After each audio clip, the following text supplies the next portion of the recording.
Hi, my name is Sophie Messager. I'm a doula, healer, and body worker based in Cambridge, UK. And today I want to tell you about the amazing changes that happen during pregnancy to the pelvis. And I also want to tell you why I feel so strongly about the need for body work after birth to help restore and balance and compensate for these changes that have happened during the pregnancy and birth. I feel one of my big bugbears, I feel very strongly about the fact that every culture around the world has some form of bodywork post-birth. And in fact, I feel so strongly about it that I've started writing a book about this.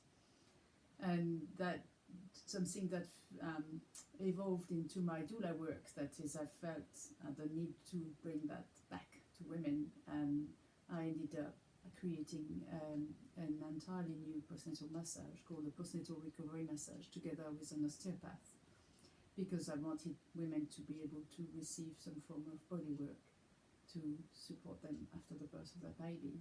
So one of the major changes that happen during pregnancy is that the pelvis changed both shape and position.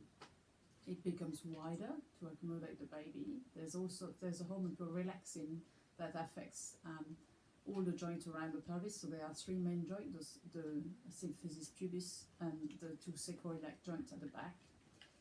And the relaxin makes all the ligaments and soft tissues and muscle around those joints a lot more soft and pliable, so that the pelvis can open to accommodate the baby, which is also one of the reasons women sometimes suffer from pelvic girdle pain, because the hypermobility in those joints can cause one of the joints to lock up and stop being functional, which is, by the way, very well treated by manual therapists like osteopaths and chiropractor and physios who specialize in this kind of area.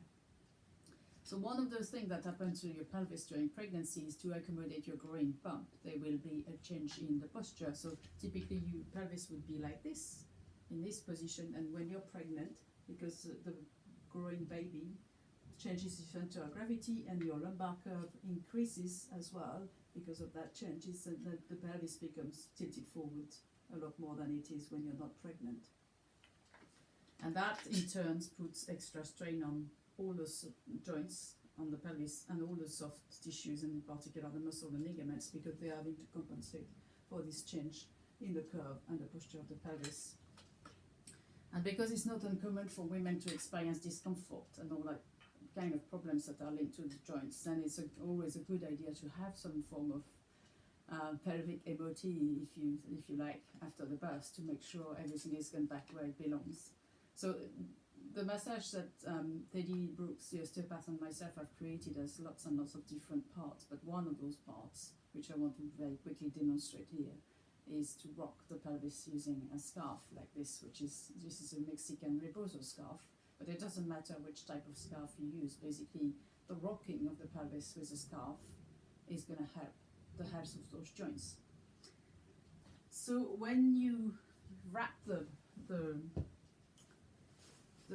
scarf around the pelvis and you gently rock and articulate, you gently rock the pelvis, which you can do like this on a massage table. And what that does in turn is give those joints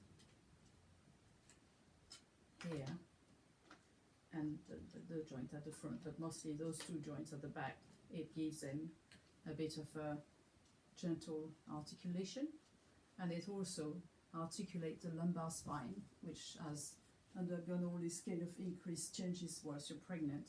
It's so that gentle articulation that the rocking provides for both the joints and the lumbar spine is a very healthy way to restore function, gently articulate the joint and have them being more functional again. And so if you'd like, if it's something I would really love to pass on, that more people learn to nurture women post-birth, and that becomes something that is part of our culture. That's something people expect, like receiving presents, instead of receiving presents for the babies, like stuffed bears and small clothes that the baby's going to grow in 2 weeks. And I would like to see our culture move towards more nurturing towards a new mother. So if you'd like to learn more about this message, I'm going to put a link above this video and you can follow the link and find out more. Thank you.